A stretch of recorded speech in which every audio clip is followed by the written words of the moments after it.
Pandian stores அடுத்த வர எபிசோடில் பார்த்திங்க அப்படின்னா ராஜ் பார்த்திங்க அப்படின்னா எக்ஸாம் எழுதுறதுக்காக சென்னை போகிறாங்க. அதே மாதிரி மீனாவும் பார்த்திங்க அப்படின்னா ஏதோ அவங்க வேலை விஷயமா 5 நாள் சென்னை போகிறாங்க. இதனால் பார்த்திங்கன்னா 2 பேருமே ஒரு இடத்துக்கு போகிறோம். சரி அத்தையும் கூட்டிகிட்டு போவோம், கொஞ்சம் சுற்றி பார்த்துட்டு வரலான்னு சொல்லிட்டு கோமதியை கூப்பிட்றாங்க. கோமதியும் பார்த்திங்க அப்படின்னா பாண்டியன் வந்து போயிட்டு வா அப்படின்னு சொல்லவும் அவங்களும் பார்த்திங்க அப்படின்னா சரி நானும் வரேன்னு சொல்கிறாங்க.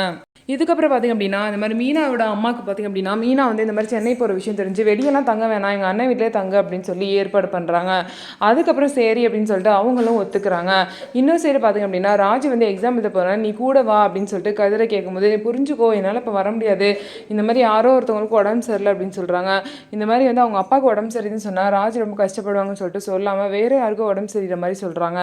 ஆனால் இதனால் ராஜ் வந்து இப்போல்லாம் நீ என்னை விட்டு விலகி போகிற, முக்கியமான இது கூட என் கூட வரமாட்டேன்னு சொல்லிட்டு கோச்சிக்கிறாங்க. சரி அப்படின்னு சொல்லிட்டு கதிரும் புரிய வைக்கிறாரு.